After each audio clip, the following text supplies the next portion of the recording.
आपकी अदालत में अगला हिस्सा।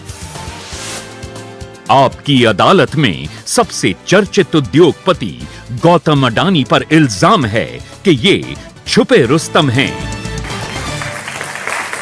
गौतम भाई, इतनी देर से मैं आपसे राहुल गांधी के बारे में पूछ रहा था, लेकिन आप हैं छुपे रुस्तम। राहुल गांधी अपनी भारत जोड़ो यात्रा के दौरान आरबीआई के फॉर्मर गवर्नर रघुराम राजन से बात कर रहे थे और उन्होंने कहा कि मैंने पार्लियामेंट के एक चौकीदार से बात की। ये वो वाले चौकीदार नहीं, असली चौकीदार।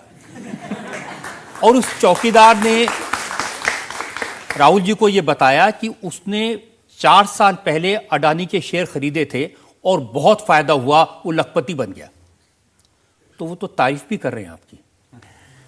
नहीं, उनका कौन से संदर्भ में वो चर्चा हो रही होगी मेरे को मालूम नहीं है, पर मेरे लिए कोई भी आम आदमी, वो छोटा निवेशक है या बड़े है, जब वो अडानी ग्रुप में इन्वेस्ट करने के बाद में जब वो पैसा कमा रहे हैं तो उससे ज़्यादा मेरे को और क्या खुशी हो सकती है। और उसका मेरे ख्याल से राहुल जी ने तो बहुत नेचुरल वे पे बात किया होगा और उसमें तो जो भी आउटकम आया होगा वो हमारे फेवर के लिए था या नहीं था वो मेरे को मालूम नहीं है। भाई, फेवर के लिए तो था, क्योंकि कांग्रेस आलोचना करती है, राहुल गांधी आलोचना करते हैं, और आप राजस्थान में राहुल गांधी की पार्टी की सरकार में अशोक गहलोत के लिए 68,000 करोड़ रुपए इन्वेस्ट कर देते हैं। राजस्थान में जो पोटेंशियल है, और नॉट राजस्थान, जो स्टेट के अंदर जो पोटेंशियल है वो उसके लिए अडानी ग्रुप डेवलपमेंट के लिए कमिटेड है। और आपने देखा होगा कि थोड़ी मीडिया भी कंट्रोवर्सी खड़ा करने चाहती है और उसमें मैंने बाद में भी सुना कि इवन राहुल गांधी जी ने प्रेस कॉन्फ्रेंस में उन्होंने हमारा इन्वेस्टमेंट की भी सराहना किया है। तो मैं मानता हूँ कि राहुल गांधी की कोई ऐसी नीतियाँ नहीं है कि जो डेवलपमेंट के खिलाफ है। तो हमारा तो मकसद रहेगा कि हर स्टेट में जाके जहाँ जहाँ पॉसिबल है वो इतना मैक्सिमम हम इन्वेस्टमेंट करें। आप कह रहे हैं कि वो डेवलपमेंट के खिलाफ नहीं है, लेकिन कांग्रेस पार्टी का नारा है आम आदमी बेहाल, अडानी मालामाल।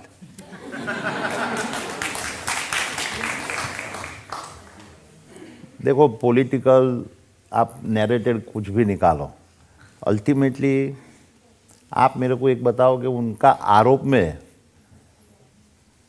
एक है पॉलिटिकल स्टेटमेंट और एक है रियली जेन्युइन आरोप।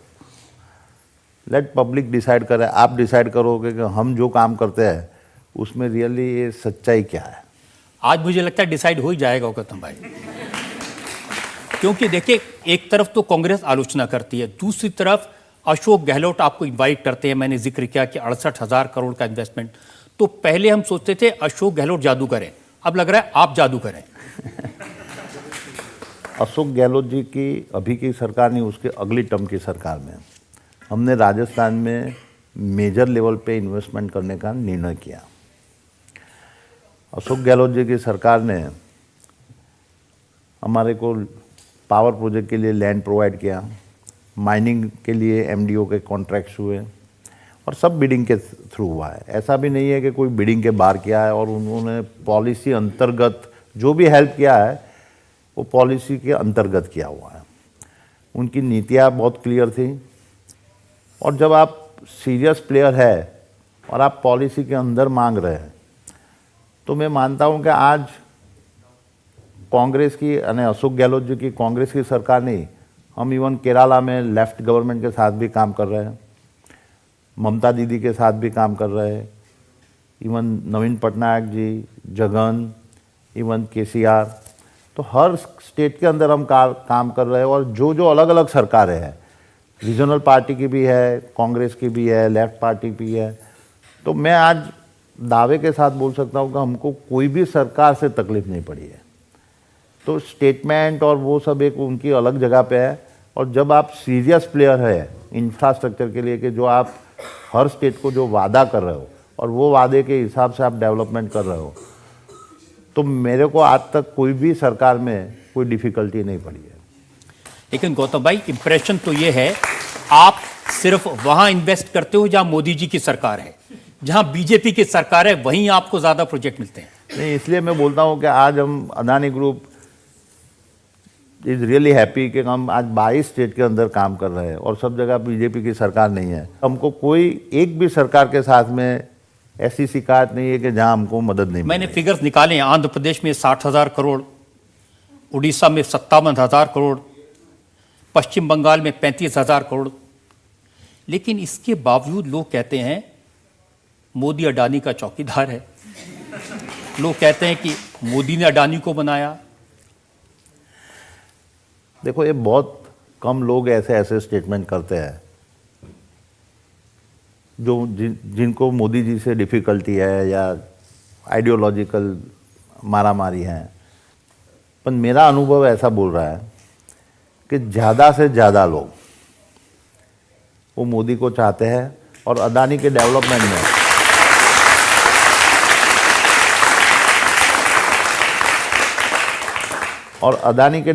के मॉडल में उनको कोई बाधा नहीं दिखाई देती है।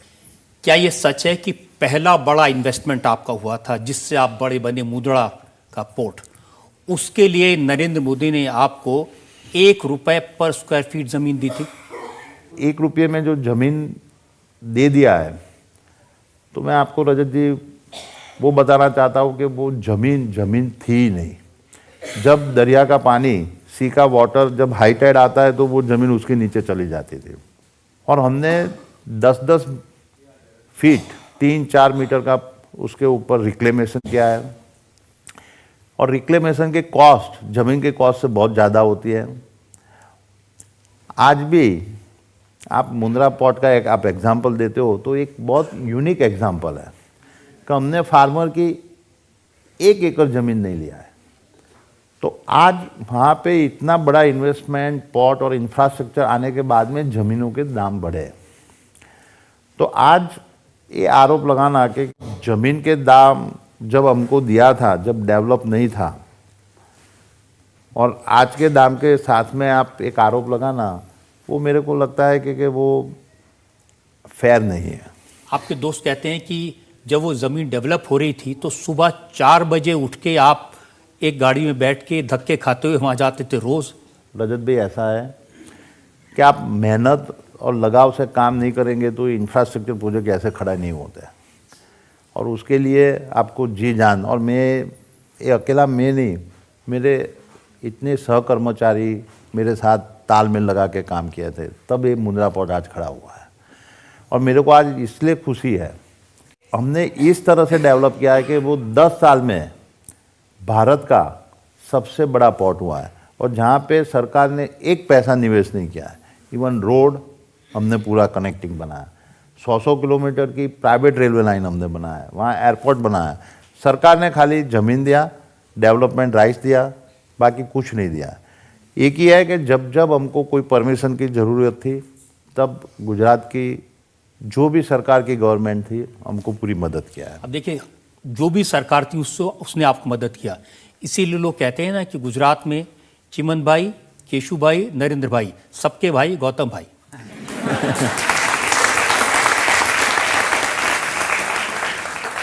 जी रजत भाई, मैं आपको बताऊं कि ये अदानी ग्रुप का अनुभव नहीं है। गुजरात में जो उद्योगपति है सबका सेम अनुभव है, क्योंकि गुजरात की गवर्नमेंट आज से नहीं, इवन माधव सिंह के टाइम से भी और उसके पहले से भी वो इंडस्ट्रीज फ्रेंडली है। तो जो भी नीतियाँ बनती है वो इंडस्ट्रीज को अट्रैक्शन करने के लिए बना है, क्योंकि अदरवाइज गुजरात में कोई रिसोर्सेज नहीं है। ड्रॉट एवरी 2-3-4 साल में ड्रॉट होता था। ये नर्मदा का कैनाल का पानी आने से पहले वो परिस्थिति थी, और उसके बावजूद भी इंडस्ट्रियलाइजेशन में आगे थे। और जब हमारा जन्म नहीं हुआ था उसके पहले भी गुजरात आगे था। तो ऐसी बात नहीं है कि ये अदानी के लिए कोई स्पेशल फेवर हुआ है। आप कह रहे हैं कि आपने किसान की 1 इंच भी ज़मीन नहीं ली।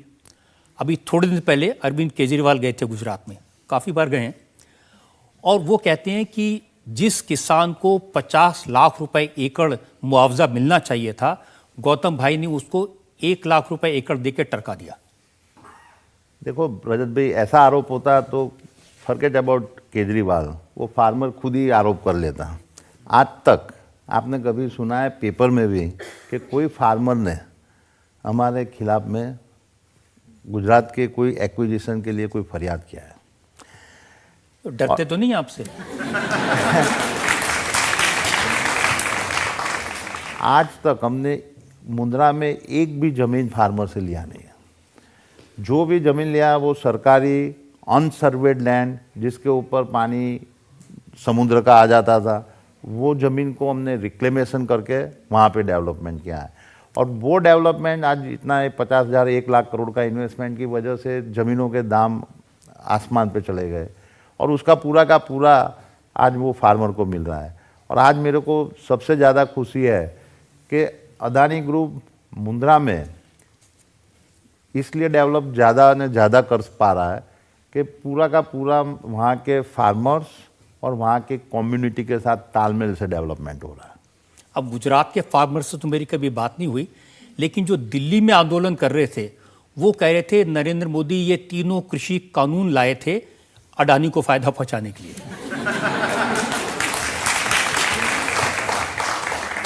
जी रजत भाई, ऐसे देखने जाओ तो हम लोगों का कृषि में बहुत लिमिटेड एक्सपोजर है।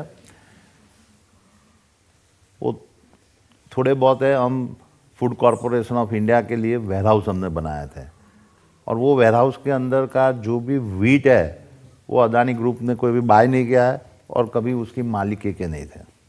वो food corporation minimum support price में जो फार्मर से लेते हैं वो स्टोर करते हैं, और बिलो पॉवर्टी लाइन के लिए जो सिटीजन को जो सप्लाई करना है वो उसका काम। तो हम तो खाली एक इंफ्रास्ट्रक्चर प्रोवाइड किया था। नहीं, आरोप ये लगा कि आपको पहले से बता दिया गया था कि ऐसा बिल आने वाला है, आपने पहले से इंफ्रास्ट्रक्चर तैयार कर लिया, आपने वहाँ कोल्ड स्टोरेज बना लिए ताकि आपको उसका फ़ायदा हो।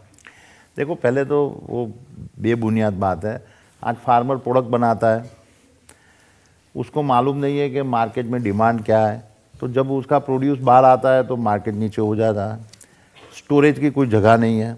लेकिन अगर वो कृषि कानून लागू हो जाते तो अडानी को कुछ फ़ायदा होता उसमें या नहीं होता? मैं मानता हूँ कि ये कानून अच्छा था, और वो मैं इसलिए नहीं मान रहा हूँ कि इसमें अदानी ग्रुप को फ़ायदा हो रहा था या नहीं हो रहा था।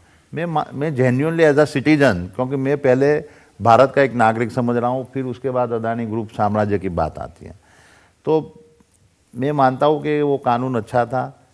कि कम नसीबी है कि उसको पॉलिटिकल टर्न करके इसको खारिज कर दिया गया, क्योंकि देश आज मैं देख रहा हूँ कि आज अपना 40 से 50% आबादी डायरेक्टली और इनडायरेक्टली एग्रीकल्चर के ऊपर आधारित है, और अपने देश की इतनी ताकत है कि अपने भारतवर्ष को नहीं, भारत देश को नहीं, पूरे वर्ल्ड को वो फूड सप्लाई कर सके, इतनी ताकत है।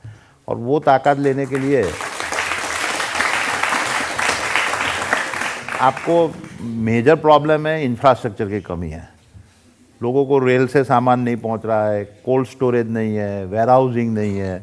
तो एक साइड पे उपभोक्ता है, उनको अच्छी चीज़ें नहीं मिल रही है, और दूसरी साइड से फार्मर को आमदनी नहीं मिल रही। अदानी शायद ऐसे कानून आते तो फर्दर कितना इन्वेस्टमेंट कर सकते थे इंफ्रास्ट्रक्चर में, जिसमें फार्मर्स को फ़ायदा होता है।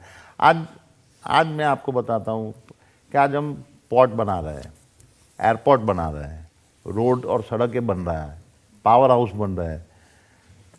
तो ये अदानी फैमिली या अदानी ग्रुप के लिए बिजली और पोर्ट सप्लाई करने के लिए नहीं है, ये देश की जनता के लिए है। आज देश की जनता ने उसका देखा है। मैंने देखा है कि 15 साल पहले बिजली की हालत क्या थी।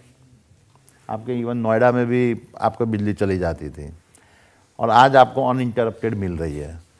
आज एयरपोर्ट पे ये इतनी सुविधाएं खड़ी हुई है, रोड ऐसे अच्छे बने हैं। तो मैं मानता हूँ कि इंफ्रास्ट्रक्चर ही एक है देश की तरक्की करता है, और ये जितने अपने नवयुवान साथी लोग हैं आज उसका एस्पिरेशन बढ़ रहा है, इतनी आपकी जॉब क्रिएट हो रही है। तो ये देश को आगे ले जाने के लिए इंफ्रास्ट्रक्चर का ज़्यादा ने ज़्यादा बढ़ावा होवे, उसके अलावा कोई दूसरा रास्ता नहीं है। तो आपने तो काफ़ी किया, आपने इंफ्रास्ट्रक्चर बना दिया, एयरपोर्ट, पोर्ट्स बनाए, रोजगार दिए। मोदी जी ने आपके कुछ किया या नहीं किया?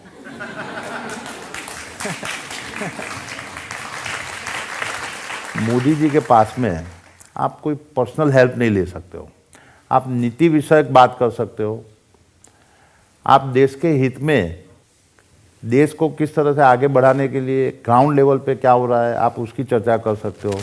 वो आप नीति बनाते हैं और वो नीति का फ़ायदा जो सबके लिए अवेलेबल है वो अदानी ग्रुप के लिए भी अवेलेबल है, और उसके बहस में आप उसका बिजनेस आप बढ़ाते हो। मैं मेरी लाइफ का देखता हूँ तो जो ब्रेक मेरे को मिला वो पहले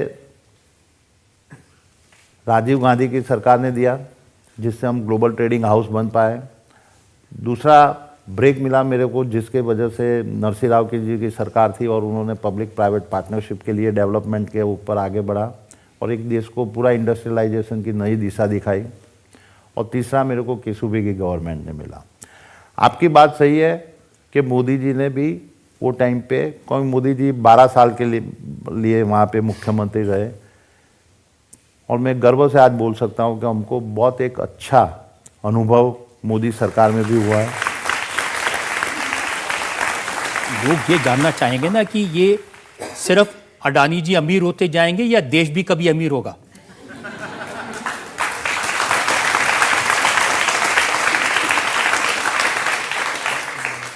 देखो, देश काफ़ी तरक्की कर रहा है। मैं देख रहा हूँ कि पहले $1 ट्रिलियन की इकोनॉमी अपनी आज़ादी के बाद आज 75 ईयर्स अमृत महोत्सव में अपने पसार हो रहे हैं, वो 58 साल में $1 ट्रिलियन की इकोनॉमी बनी थी। उसके बाद 12 साल लगे दूसरी ट्रिलियन इकोनॉमी बनाने में, और तीसरा 5 साल के अंदर हुआ।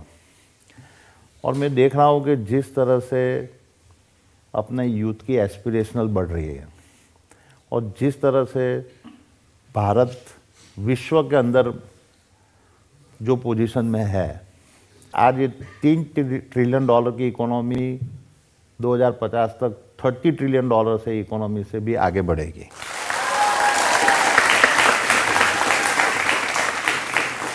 और ये $30 ट्रिलियन इकोनॉमी क्या बता रही है कि आपकी पर कैपिटा इनकम बढ़ेगी, और इतना ये डेवलपमेंट में से ही रोजगारी पैदा होगी। तो मेरे को लग रहा है कि भारत के आने वाले टाइम के अंदर और जिस तरह से गवर्नेंस और वो बढ़ रहा है, उस तरह से भारत देश को कोई रोक नहीं सकता है। बहुत लोग आपके जैसे गौतम अडानी बनना चाहते हैं, तो उनके लिए आपकी क्या राय है?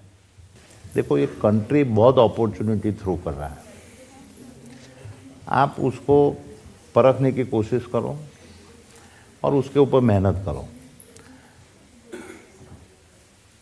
और कभी शॉर्टकट में आप सक्सेसफुल हो जाएंगे उस तरह का दिमाग से हटा दो। सक्सेसफुल हर आदमी होता है, उसको टाइम लगता है, कोई जल्दी से हो जाता है, कोई थोड़ा टाइम वक्त लगता है, और आप वो उसके मार्ग के ऊपर कंटिन्यूस आप चलते रहेंगे तो वो सक्सेस का आपका डोर खुलेगा। और उसमें मेरे को कोई आपके अंदर में वो उसकी रुचि होनी चाहिए। ऐसा नहीं कि मैं उसको देख लिया मैं वो बन जाऊंगा, आप उसके चक्करों में छोड़ दो। आपको जो अंदर से रुचि है जो चीज़ की, वो रुचि के ऊपर आप आगे बढ़ो। आपके जो दोस्त हैं वो आपको गौतम तूफानी कहते हैं।